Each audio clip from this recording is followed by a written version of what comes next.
الرحيم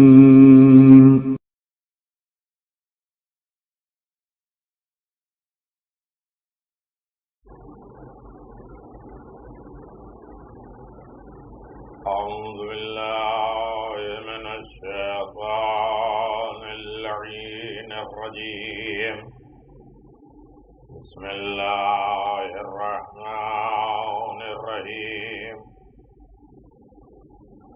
الحمد لله الذي علا في توحده ودنا في تفرده وجلى في سلطانه وعظم في أركانه وأحاط بكل شيء علما وهو في مكانه وقهر جميع خلقه بقدرته وبرهانه حميدا لم يزل محمودا لا يزال ومجيدا لا يزال مبدعا ومعيد وكل أمر إليه يعود الحمد لله الذي جعلنا من المتمسكين بولاية علي بن أبي طالب وجعل الله المتقين أمير المؤمنين والأئمة المعصومين والصلاة والسلام سيدنا ونبينا وحبيبنا وطبيب قلوبنا وطبيب نفوسنا شفيع ذنوبنا أفضل الأولين وأشرف الآخرين والعبد المؤيد والرسول المسدد والمحمود الأحمد أبي القاسم محمد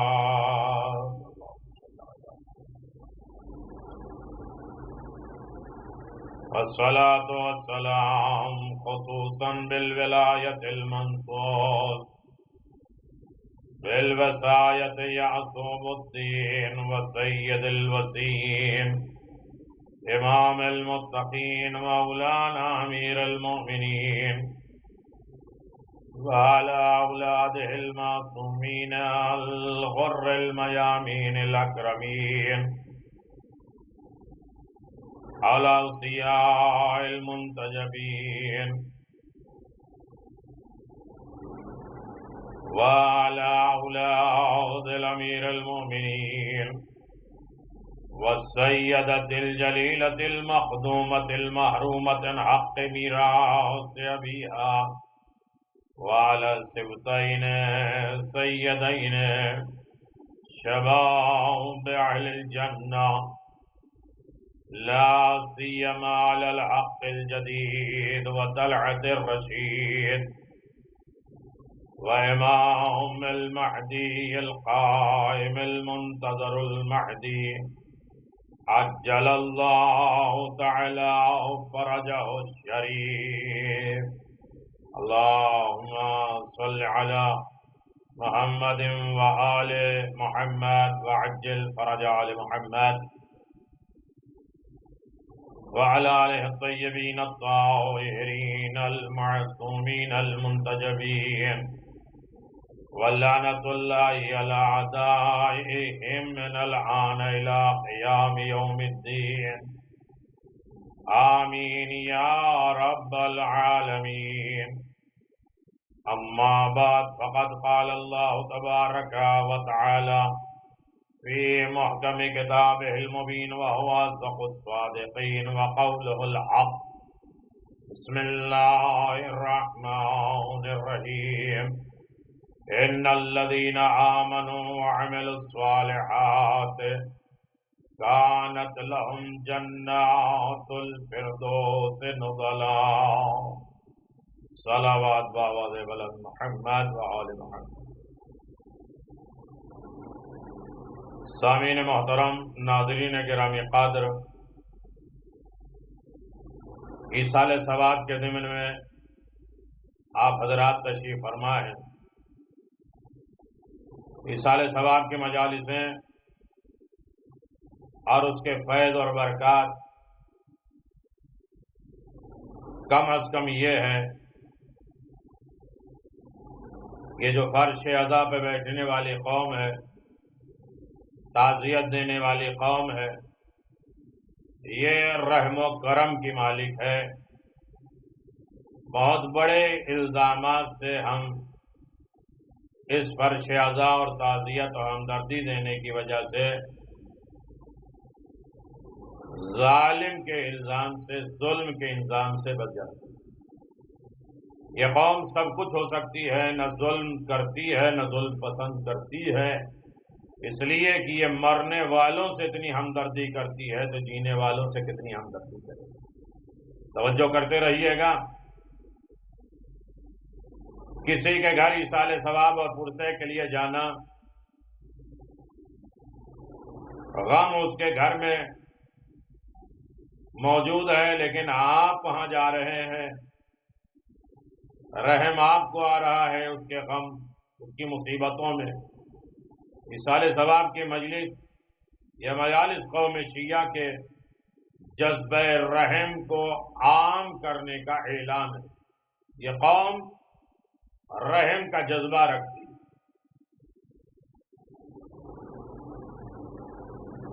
ہمدرد قوم ہے، دکھ درد میں شریک ہونے والی قوم ہے۔ چونکہ فرش عزا جو یہ شکل دکھ رہی ہے، یہ فرش عزا پر آنے والا یہ اعلان کرتا ہے کہ فرش عزا پہ آ گئے ہیں۔ اس کا مطلب یہ ہے یہ قوم دہشت گردی سے دور ہے۔ یہ احتجاج کے طور پہ فرش عزا بچھی ہوئی ہے۔ عزیزان محترم، یقیناً یہ قوم جذبہ رحم و کرم لے کے بیٹھی ہے اور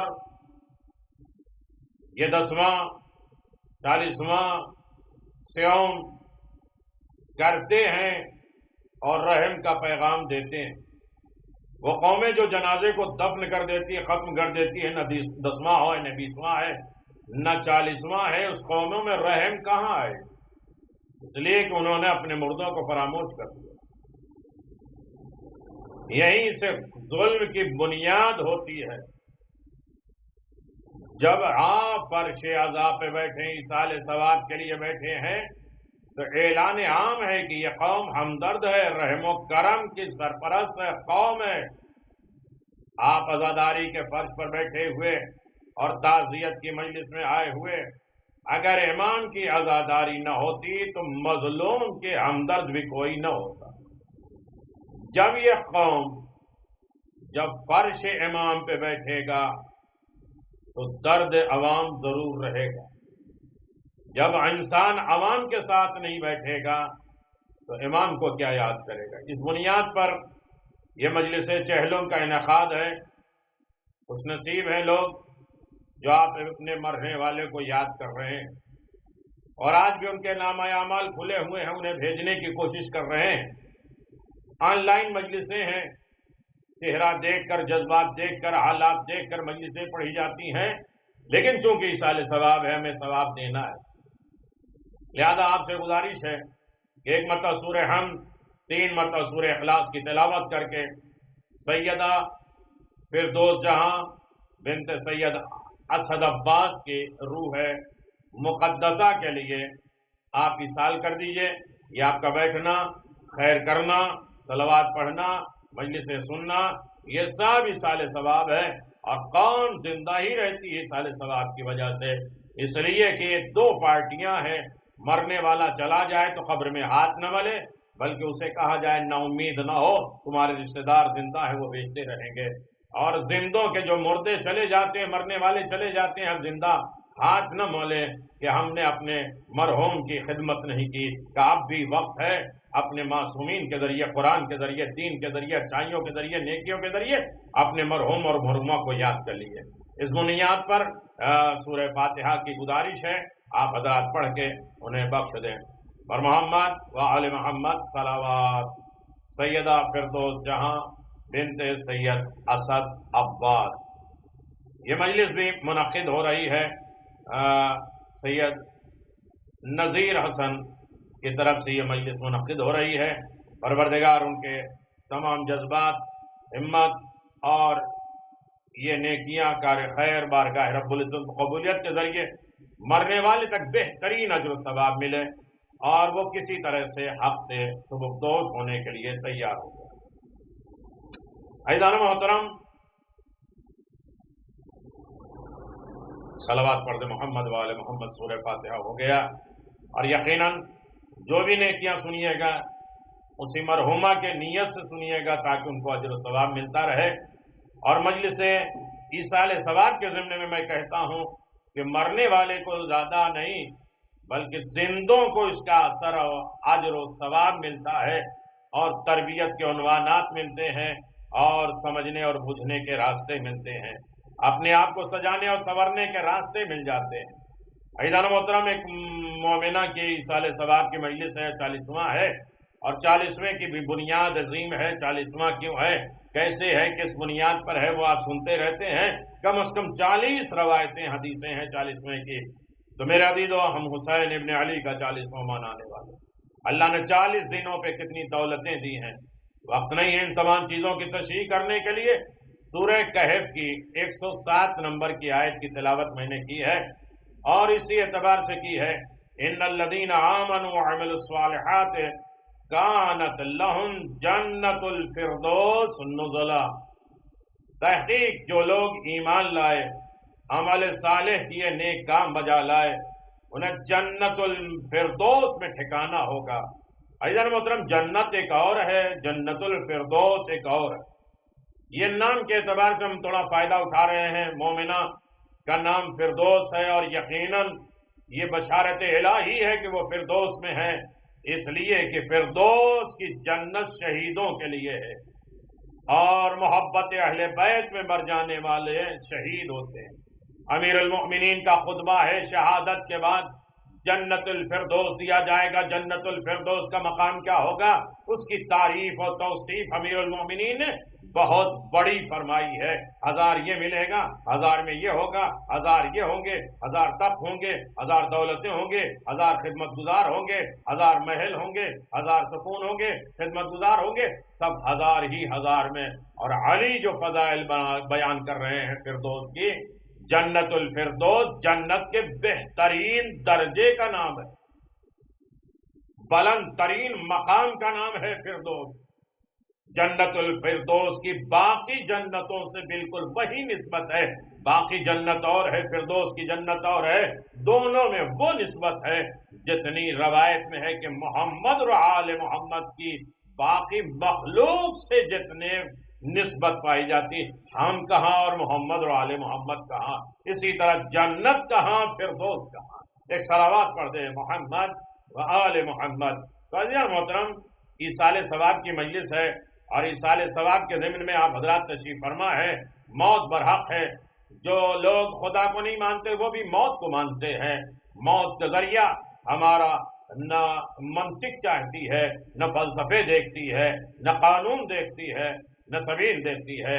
آج کے دور میں یہ موت جو آ رہی ہے، یعنی بے وقت اچانک والی موت، نہ انسان کو توبہ کرنے کا موقع، نہ استغفار کرنے کا موقع، نہ وصیت کرنے کا موقع، نہ اپنے واجبات پورا کرنے کا موقع، اس لیے کہ موت منطق نہیں دیکھتی، فلسفہ نہیں دیکھتی، موت کوئی قانون نہیں رکھتے، بلکہ موت موت کے ذریعے یہاں کا خدا اختیار دیکھیے، ہم بے اختیار ہیں۔ میرے عزیزو، 2 پارٹیاں ہیں، ایک قبر سے اس طرف، ایک قبر کے اس طرف۔ ہمارے دین اور مذہب نے قبر کے اس طرف کی باتیں بہت زیادہ کی ہیں۔ میں اپنے موضوع پہ آ رہا ہوں میرے عزیزو، توجہ کریے گا، یقیناً سننے والے خود احساس کریں، مرنے والا تو چلا گیا ہے، اسے ہم فاتحہ، درود، اچھائیاں، نیکیاں، واجبات ادا کر دیں گے، اس کے جو واجبات باقی ہیں لیکن ایصال ثواب کی مجلس میں آنے والے افراد اپنے آپ کو توجہ کریں گے، اپنے آپ کو ہلائیں گے، جھنجھوڑیں گے، بیدار کریں گے، سن اور سمجھ ایصال ثواب کی مجلسیں زندوں کے لیے زیادہ فائدہ مند ہیں۔ میرے عزیزوں، دو طرف کی پارٹیاں ہیں، قبر کے اس طرف، ایک قبر کے اس طرف۔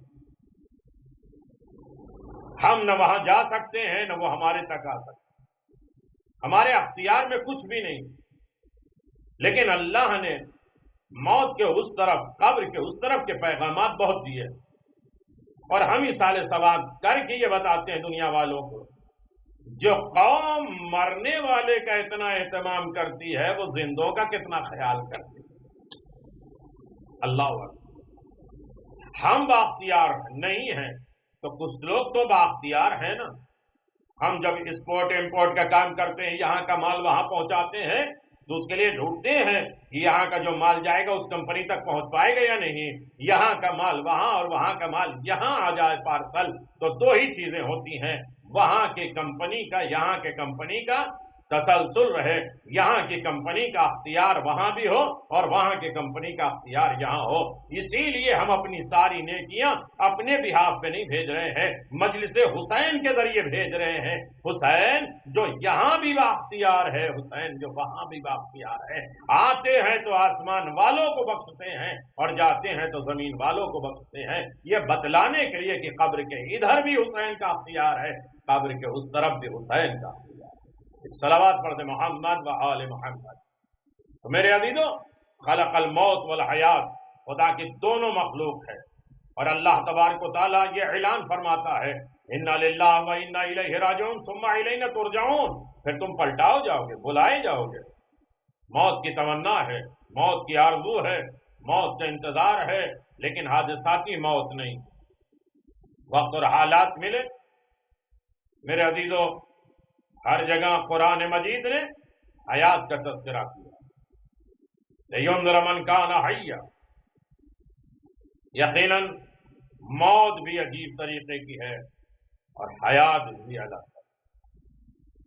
ہم سب مل کے بیٹھے ہیں ایک گھر کے یا ایک گھرانے کو پرسا دینے کے لیے، سب جمع کیوں ہیں؟ تسلی و تشفیق دینے کے لیے، یہ بتلانے کے لیے یہ قوم رحم دل ہے، یہ قوم یہ اس طریقے کی آئی ہے تاکہ جس کے گھر سے جنازہ نکلا وہ یہ نہ سوچے کہ میں تنہا ہوں، میں الگ ہوں اور میرا کوئی نہیں ہے۔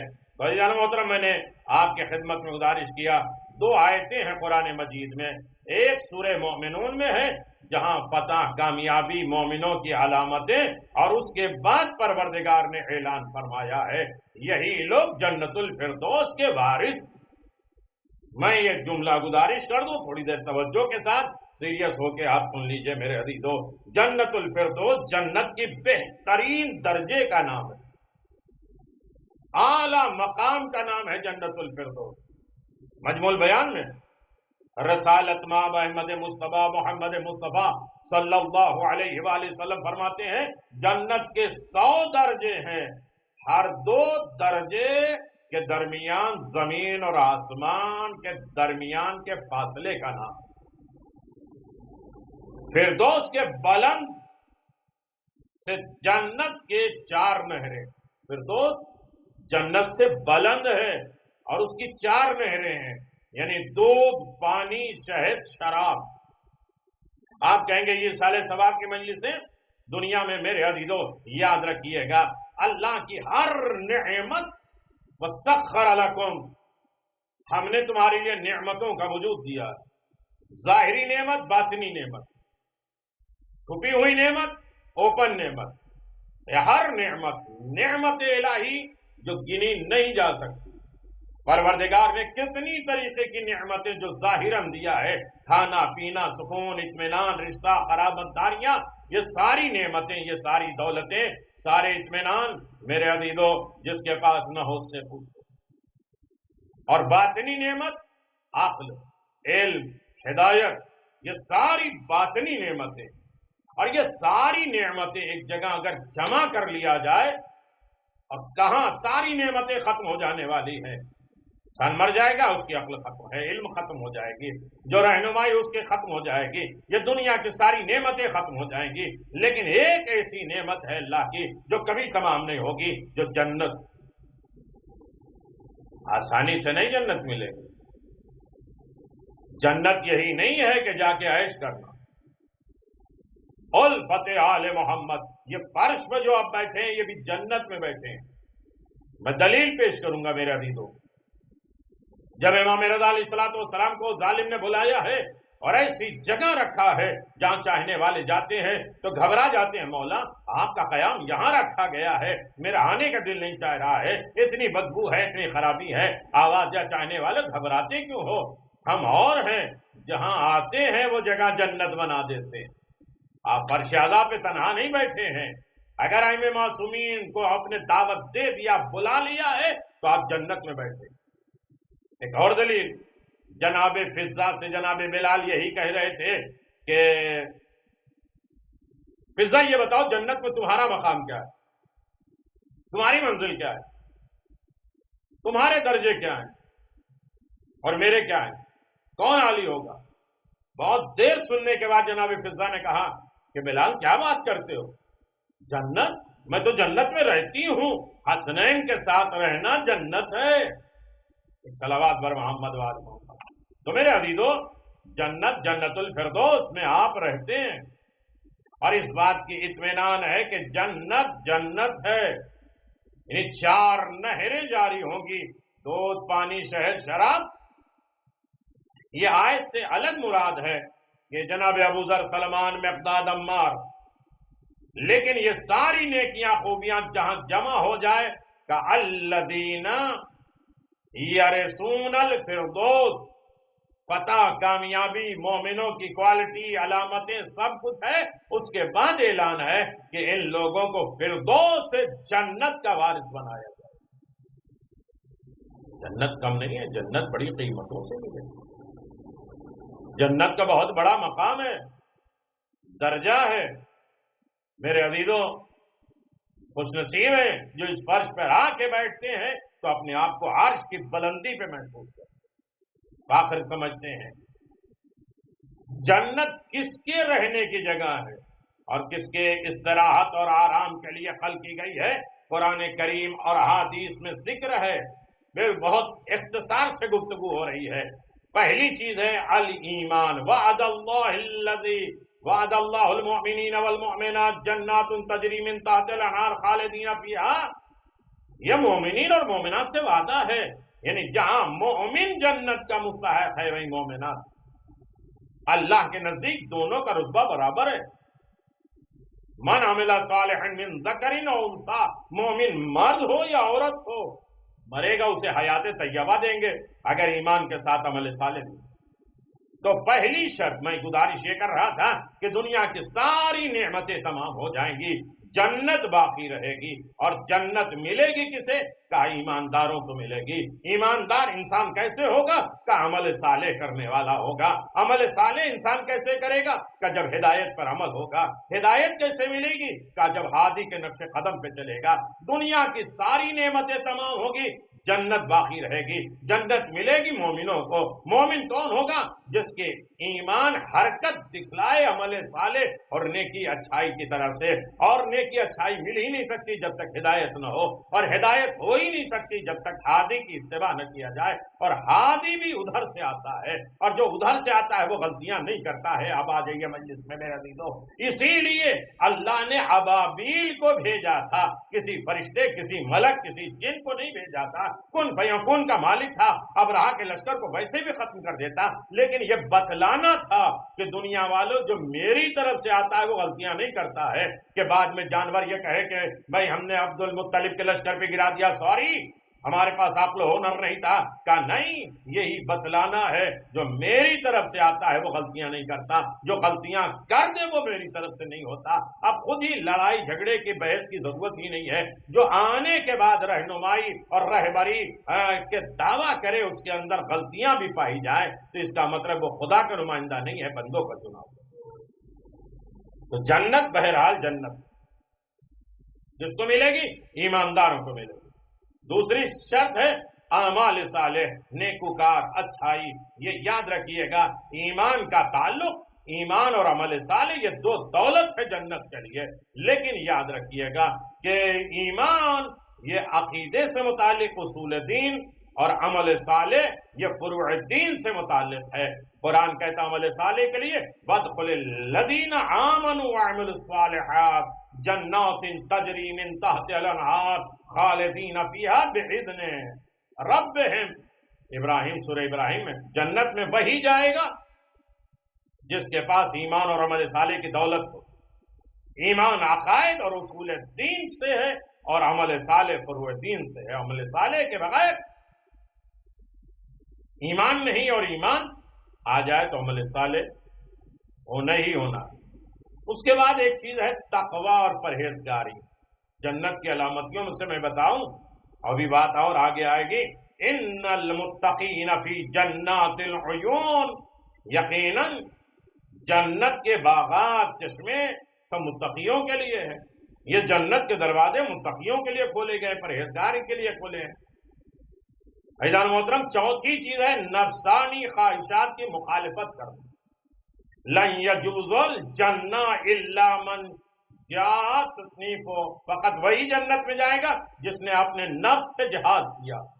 نفس سے جہاد کرنا جہاد اکبر ہے، امیر المومنین کہتے ہیں.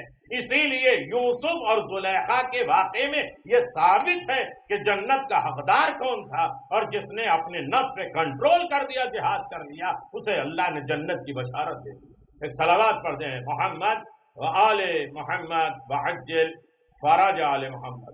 اب یہاں تک بات آ گئی ہے تو میرے عزیزوں، آپ کی خدمت میں یہ بات کرنے کے لیے میں اور ایک لفظ کہہ دوں کہ میرے عزیزوں، اب نہیں معلوم ہے کہ ہم سوچتے ہیں اور یہ بات کرتے ہیں یار بڑے مومن تھے، اللہ انہیں جنت نصیب کرے. اور ایک جنت میں رہو گے تو جنت ملے گی. آج ایک الگ موضوع سے فردوس کیا ہے اور فردوس کے بحث کیا ہے. تو میرے عزیزوں، جو جنت میں رہتا ہے وہی جنت میں جاتا ہے.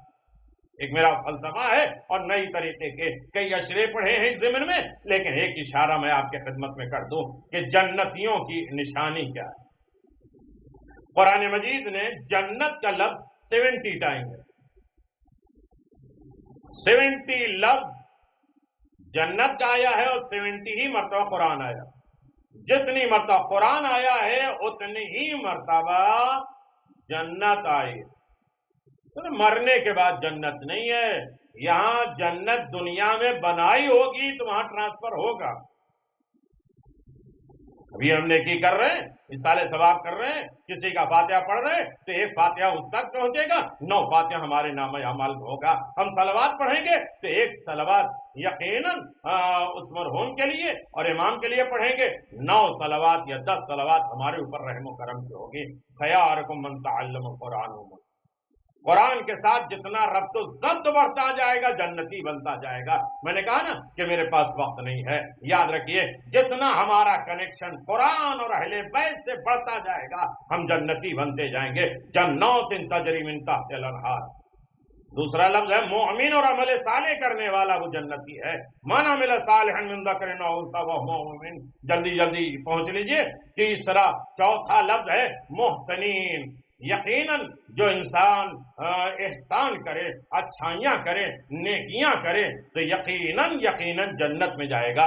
رمضان المبارک ہے، ایصال ثواب کی مجلس ہے، 40واں ہے. کوئی ایک نیکی ہم لے کر چلے جائیں تاکہ مرنے والے تک ہمیشہ ایصال ثواب ہوتا رہے. 5واں لفظ ہے سحر کے وقت مغفرت اور دعا استغفار کرنا. یہ جنتیوں کی علامت ہے. اس لیے سحر کے وقت ہم سحر نہیں کھاتے، سحر کے لیے اہتمام ہوتا ہے. میرے عزیزوں، سحر صرف کھانے کا نام نہیں ہے، وقت الجنہ اسے کہا گیا. جنت کا ٹائم ہے وقت سحر. خالی ہاتھ نہیں پلٹاتا.